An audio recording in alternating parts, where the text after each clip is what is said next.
अब खबरें विस्तार के साथ। देश की दिग्गज आईटी कंपनी टीसीएस ने पहली तिमाही के नतीजे जारी कर दिए हैं। पहली तिमाही में टीसीएस का मुनाफा तो बढ़ा है, लेकिन आय घट गई है। डॉलर आय में भी कमी आई है। कैसे रहे हैं टीसीएस के पहली तिमाही के नतीजे, बता रही हैं हमारी सहयोगी दीपाली राणा।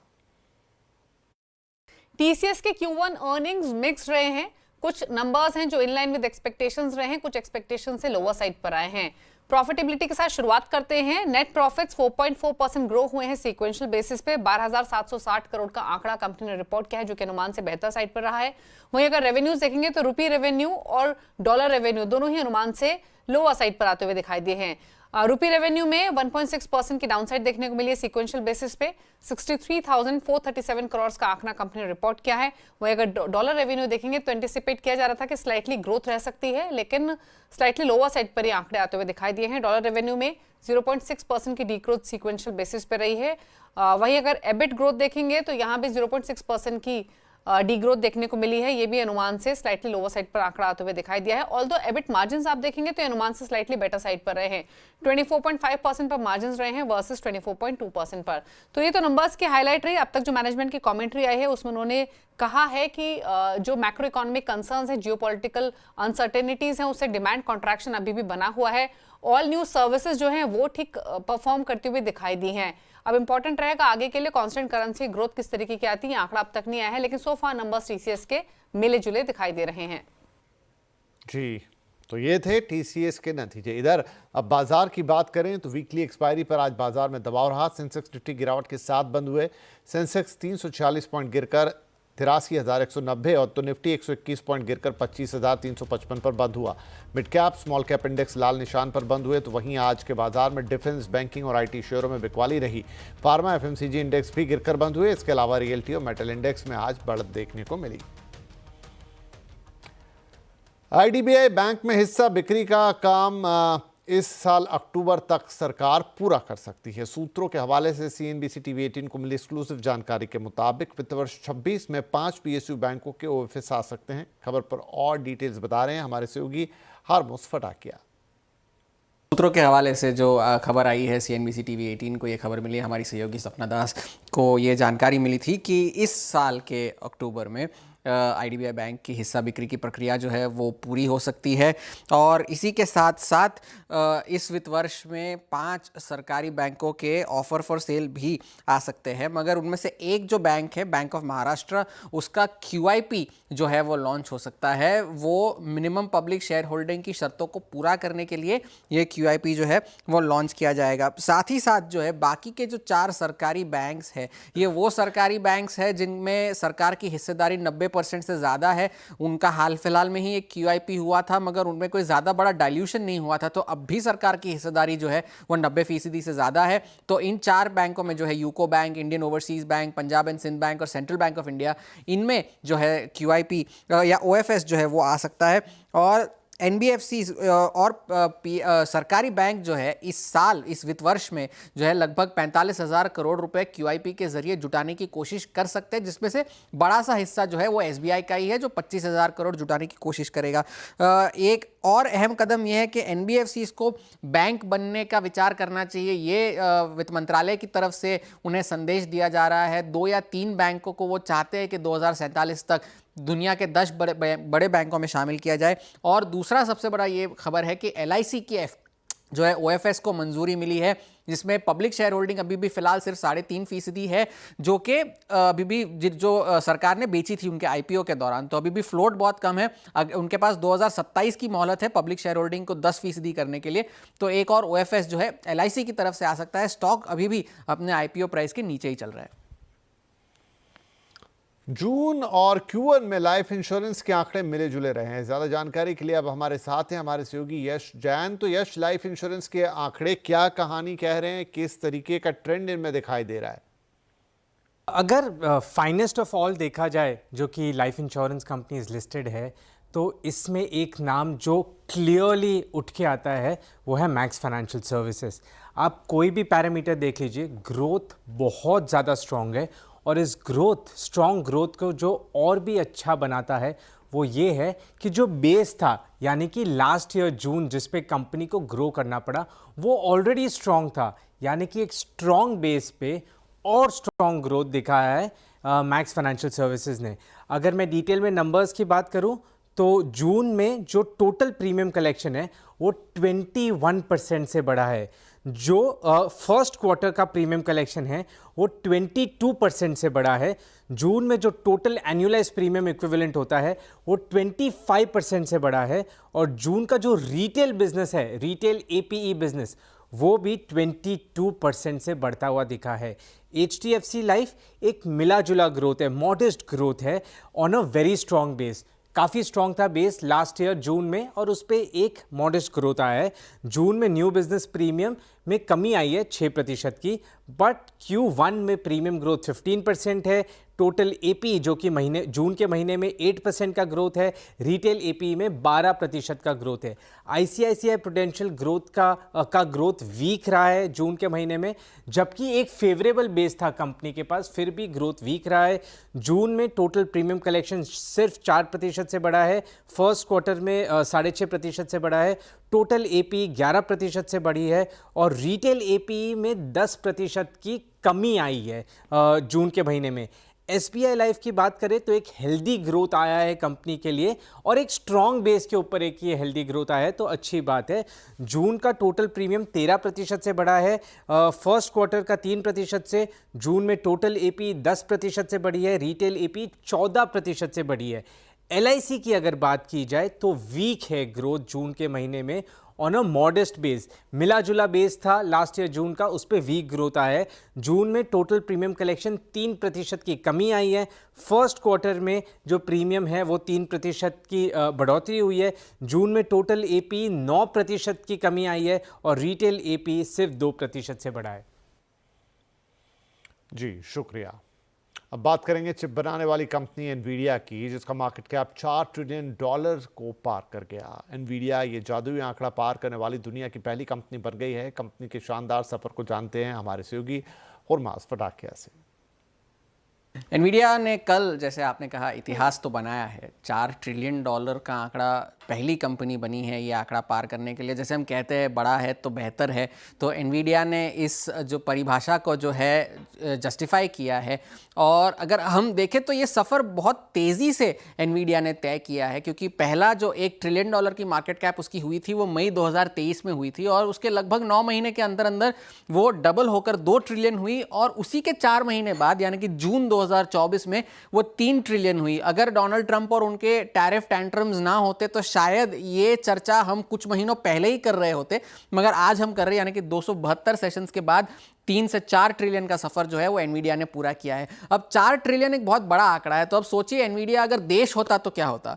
अगर एनवीडिया की जीडीपी अगर हम देखते तो अमेरिका, चीन, जर्मनी और जापान के बाद एनवीडिया दुनिया का 5वां सबसे बड़ा देश बन जाता और भारत की अर्थव्यवस्था से उसकी जीडीपी थोड़ी सी ज़्यादा होती $4 ट्रिलियन के हिसाब से। अब डोनाल्ड ट्रंप के टैरिफ टेंट्रम्स ने किसी को नहीं छोड़ा था, तो एनवीडिया के शेयर ने भी अप्रैल के महीने में एक 52 वीक लो लगाया था। लेकिन कहानी यह है कि उसकी रिकवरी कैसी हुई है।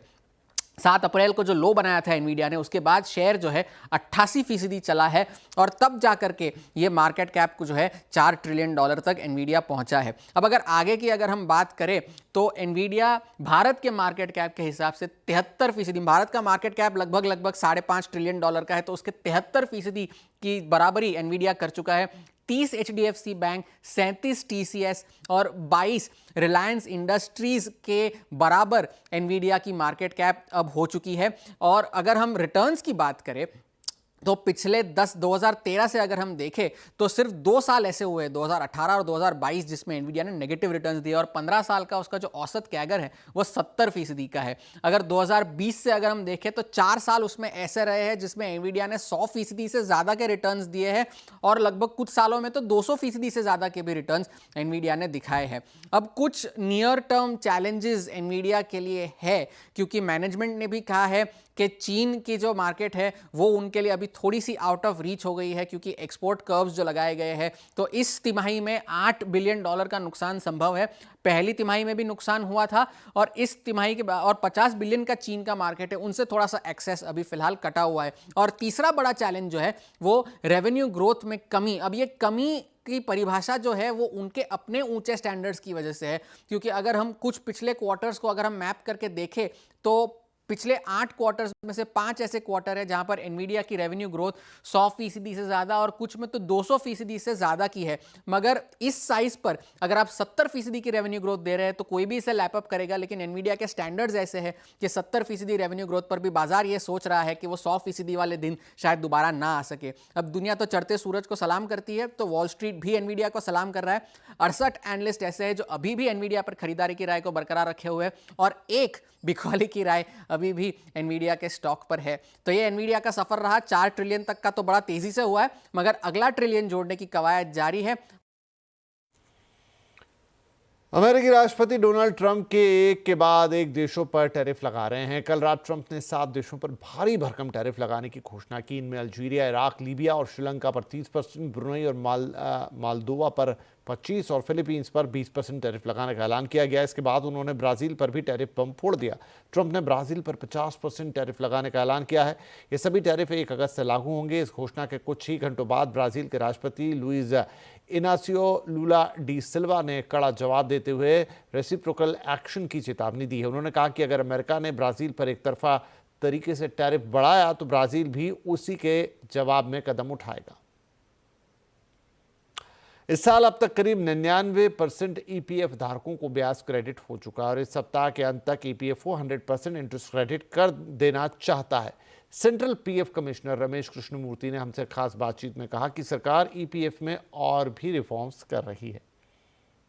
ये कोशिश लगातार यही कर रहे हैं कि जितना हो पाए हम ऑटो सेटलमेंट कर पाए। जो हम ऑटो सेटलमेंट की फैसिलिटी हमने अभी रिसेंटली 1 लाख से 5 लाख कर लिया, तो उससे क्या हो रहा है कि करीब 70% जो एडवांस क्लेम्स हैं जो लोग विड्रॉ करते हैं अपने पीएफ से टेम्पोरली फॉर एनी रीजन, वो 70% करीब वो ऑटोमेटिकली प्रोसेस हो रहा है। कोई अप्रूवल इसमें इन्वॉल्व नहीं है। बाकी के जो 30% है वो भी हमारी कोशिश है कि जैसे हम एजुकेट करें और भी, और हमारे कुछ और सिंप्लीफिकेशन हम करें, जिससे कि ये धीरे धीरे करके हम क्लोज टू 90-100% करना चाहते हैं। ये बिल्कुल अच्छी चीज है, क्योंकि सर ऑफिसेज में जो हम काम करते हैं तो पहले होता था कि पीएफ का जो बहुत ही टेक्निकल माना जाता था और उसके लिए आप किसी एक्सपर्ट के पास जाते थे कि मेरी ये प्रॉब्लम है, इसको सॉल्व करो। आप कोशिश कर रहे हैं कि जो एम्प्लॉय है वो खुद ही इन समस्याओं को वो सॉल्व कर ले।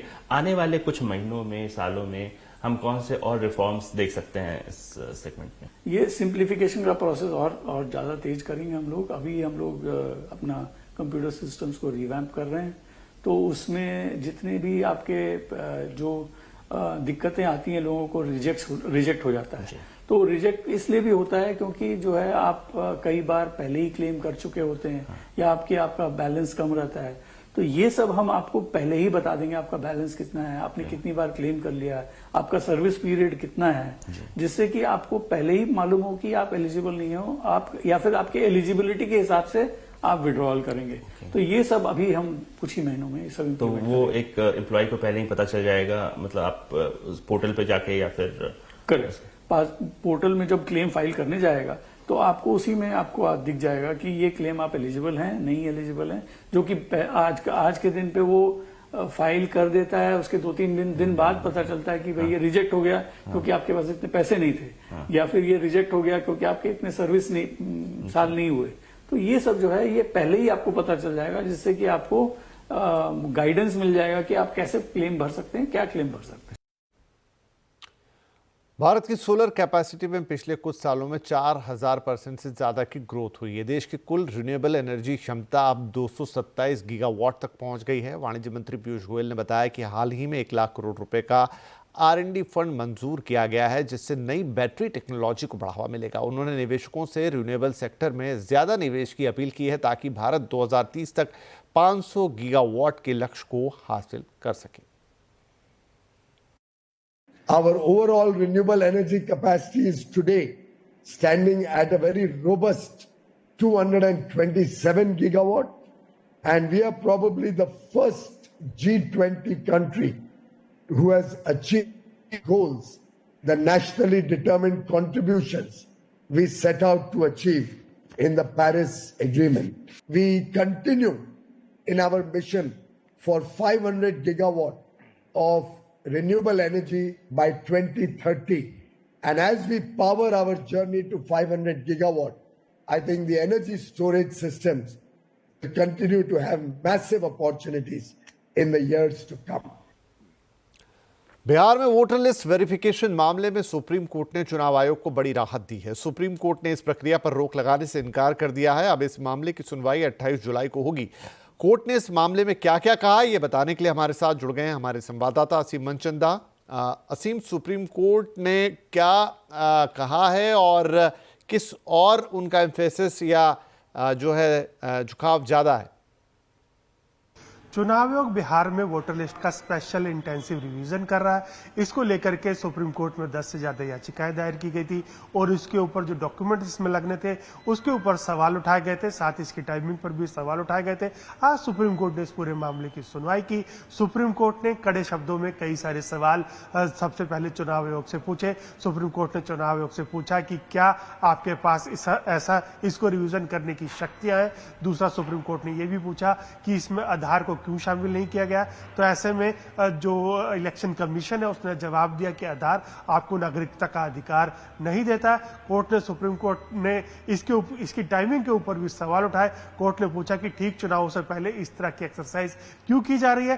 हालांकि सुप्रीम कोर्ट ने भी फिलहाल चुनाव आयोग को राहत दी है। सुप्रीम कोर्ट ने इस मामले में किसी भी तरह का कोई अंतरिम आदेश पास नहीं किया है। सुप्रीम कोर्ट ने कोई भी रोक इसके अंदर नहीं लगाई है। एसआईआर की प्रक्रिया पहले की तरह से जारी रह सकती है। सुप्रीम कोर्ट अब इस पूरे मामले की सुनवाई 28 जुलाई को करेगा। उससे पहले चुनाव आयोग को 21 जुलाई तक अपना जवाब दाखिल करना होगा और जवाब दाखिल करने के बाद दूसरी पार्टियां इसके अंदर अपना जवाब दाखिल करेंगी और 28 जुलाई को इस पूरे मामले की सुनवाई दोबारा से सुप्रीम कोर्ट के अंदर होगी। जी शुक्रिया। सुप्रीम कोर्ट के फैसले के बाद पक्ष और विपक्ष का क्या कहना है, सुनिए। विपक्ष के लोग को क्षमा मांगना चाहिए। जनता को भरमाने के लिए और संवैधानिक संस्था चुनाव आयोग के विरुद्ध भ्रम का वातावरण बनाने के लिए माननीय न्यायालय के निर्णय के विरुद्ध अगर जो विपक्ष जाता है तो इस पर कार्रवाई होनी चाहिए और संवैधानिक पद पर बैठने का योग्य राहुल गांधी तेजस्वी यादव नहीं है। Certainly that itself is a biggest thing from the Supreme Court. Supreme Court actually basically have given their view through that. Because Aadhaar card, ration card, election ID card to be the part of the verification process in a democratic system. Therefore, I think Election Commission will go with that suggestion from the Supreme Court. Let us wait for that.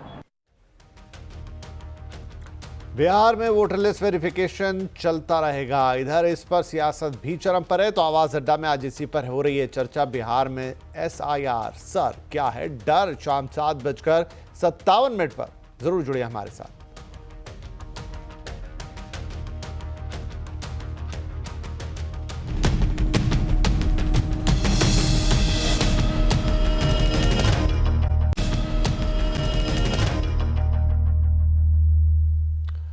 Welcome back. आप देख रहे हैं आवाज समाचार और अब कुछ और खबरें आपको बताते हैं। दिल्ली में सुबह भूकंप के झटके महसूस किए गए। भूकंप का केंद्र हरियाणा के झज्जर में था। यहां रिक्टर स्केल पर तीव्रता 4.4 थी। ये झटके दिल्ली, नोएडा, गाजियाबाद, गुरुग्राम, फरीदाबाद, रोहतक, हिसार और सोनीपत में भी महसूस किए गए। फिलहाल किसी नुकसान की कोई सूचना नहीं है। बता दें कि बीते 6 महीने में ये तीसरा भूकंप है राजधानी दिल्ली में। गुरुग्राम में देर रात भारी बारिश हुई जिसकी वजह से शहर के कई इलाकों में जगह जगह सड़कों पर पानी भर गया। भारी बारिश के बाद हालात बद से बदतर दिखे। इन 5 तस्वीरों से समझिए कैसे पूरा गुरुग्राम बारिश से बेहाल है। सुबह तक शहर के कई इलाकों में जलभराव रहा और सड़कों पर लंबा ट्रैफिक जैम। ऑफिस जाने वाले कई लोगों की गाड़ियां पानी में बंद हो गई जिससे उन्हें परेशानियों का सामना करना पड़ा। ऐसे में जिला आपदा प्रबंधन प्राधिकरण गुरुग्राम की तरफ से लोगों को वर्क फ्रॉम होम की सलाह दी गई। देश भर में मानसून के पूरी तरह सक्रिय होने से जलभराव, ट्रैफिक जैम, भूस्खलन और बाढ़ जैसी आपदाएं सामने आ रही हैं। दिल्ली, उत्तराखंड, असम और महाराष्ट्र सहित कई राज्यों में हालात काफी गंभीर हैं। देखिए रिपोर्ट। देर देश भर में कहीं नदियां उफान पर है तो कहीं सड़कें दरिया बन चुकी हैं। समय से पहले आए मानसून की वजह से पहाड़ों से लेकर मैदानों तक पानी ही पानी नजर आ रहा है। कई राज्यों में मूसलाधार बारिश ने जनजीवन अस्त व्यस्त कर दिया है। हिमाचल प्रदेश में मानसून का कहर थमने का नाम ही नहीं ले रहा। मंडी जिले के थुनाग में बादल फटने, भारी बारिश और अचानक आई बाढ़ ने भारी तबाही मचा दी है। इस आपदा में राज्य में 85 से ज्यादा लोगों की मौत हो चुकी है, जिनमें मंडी के 17 लोग शामिल हैं, जबकि 35 से ज्यादा लोग अभी भी लापता हैं। गिरी जटौन डैम से पानी छोड़े जाने के बाद यमुना, गिरी और बाता नदी के जलस्तर में वृद्धि के साथ जिले में आज भी भारी बारिश का अलर्ट जारी है। मुख्यमंत्री सुखविंदर सिंह सुक्खू ने प्रभावित क्षेत्रों का दौरा कर स्थिति का जायजा लिया। उत्तराखंड में भारी बारिश ने जनजीवन को अस्त व्यस्त कर दिया है। रुद्रप्रयाग में बद्रीनाथ मार्ग पर भूस्खलन की वजह से यातायात बाधित हो गया है और बहाली का काम जारी है। मौसम विभाग ने उत्तराखंड में 10 से 15 जुलाई तक भारी बारिश की चेतावनी जारी की। उत्तर प्रदेश के मुजफ्फरनगर में रुक रुक कर हो रही भारी बारिश ने शहर को तालाब में तब्दील कर दिया है। नालों के चौक होने के कारण सड़कें और गलियां कई फीट तक पानी से भर गई हैं, जिससे लोगों को आवागमन में भारी दिक्कतों का सामना करना पड़ा। कल से शुरू हो रहे सावन मास की कावड़ यात्रा को देखते हुए प्रशासन जल निकासी की व्यवस्था दुरुस्त करने में जुटा है। मानसून की शुरुआत होते ही गाजियाबाद के तमाम इलाकों की पोल खुलती हुई नजर आ रही है। कई ऐसे इलाके हैं जहां पर सड़कें तालाब में तब्दील हो चुकी हैं। नगर निगम की टीमें लगातार पानी को निकालने की कोशिश कर रही हैं, पर पानी इतना ज्यादा है कि कई घंटे की कड़ी मशक्कत के बावजूद भी पानी को अब तक निकाला नहीं जा सका। राजस्थान के अजमेर में भारी बारिश के कारण जयपुर घूघरा रोड पर जलभराव की स्थिति बनी हुई है। मध्य प्रदेश के विदिशा में 9 जुलाई को भारी बारिश के कारण शहर के कई हिस्सों में जलभराव की स्थिति बनी। इधर अरुणाचल प्रदेश के मुख्यमंत्री पेमा खांडू ने चीन को उसी की भाषा में सबक दिया है। पीटीआई को दिए एक इंटरव्यू में पेमा खांडू से पूछा गया कि चीन के साथ भारत के किसी भी राज्य की सीमा नहीं लगती, हमारी सीमा तिब्बत के साथ लगती है, लेकिन इस बात से इनकार नहीं किया जा सकता कि तिब्बत अब चीन के कब्जे में है। अरुणाचल के मुख्यमंत्री ने अरुणाचल की सीमा पर चीन ब्रह्मपुत्र पर जो मेगा डैम बना रहा है वो नॉर्थ ईस्ट के लिए का टिकलिंग वाटर बॉम्ब होगा, वो चीन की सेना से भी बड़ा खतरा होगा। वहीं सीमा के सवाल पर पेमा खांडू ने तिब्बत पर चीन के कब्जे को हाईलाइट किया। 1950 में चाइना लोग वहाँ आके तिब्बत को जबरदस्ती कब्जा किया, वो बहुत अलग है। सो तो ऑफिशियली यस, तिब्बत अभी चाइना का अंडर में है, that can't be rule out, but originally we share border with Tibet. और अरुणाचल में we share 3 international boundaries with Bhutan approximately 150 kilometres और तिब्बत के साथ में करीबन 1200 kilometres, which is one of the longest in the country. अब बात क्रिकेट की दुनिया से। भारत और इंग्लैंड आज फिर से आमने सामने हैं। इस बार मैदान है लॉर्ड्स का और यहां हो रहा है एंडरसन तेंदुलकर ट्रॉफी का तीसरा मुकाबला। इंग्लैंड ने टॉस जीतकर बल्लेबाजी करने का फैसला लिया है। हालांकि आज जो भारतीय गेंदबाजों ने उन्हें शुरुआत में ही झटके दे दिए। इस वक्त इंग्लैंड का स्कोर 81 रन हुआ है और वो है 2 विकेट के नुकसान पर। इस मैच में जसप्रीत बुमराह की वापसी हुई है तो इंग्लैंड के तेज गेंदबाज जोफ्रा आर्चर भी 4 साल बाद फिर से टेस्ट खेल रहे हैं। भारत ने लॉर्ड्स के मैदान पर 19 टेस्ट खेले हैं, जिसमें से 3 जीते हैं, 12 हारे हैं। इस दौरान 4 मुकाबले ड्रॉ भी रहे हैं। 5 टेस्ट मैचों की मौजूदा सीरीज में फिलहाल भारत और इंग्लैंड 1-1 पर बराबर हैं। एक रिसर्च में पता चला है कि भारत में 2 साल से छोटे बच्चे भी दिन में एवरेज 1 घंटा 20 मिनट तक मोबाइल देखते हैं, जबकि इस उम्र में बच्चों को मोबाइल बिल्कुल नहीं देना है। इसी पर है आज का हमारा कंज्यूमर अड्डा। 5 साल तक मोबाइल दूर रख। शाम 5:57 पर जरूर जुड़िएगा हमारे साथ। आवाज समाचार में फिलहाल इतना ही, लेकिन खबरों का सिलसिला जारी रहेगा। नमस्कार।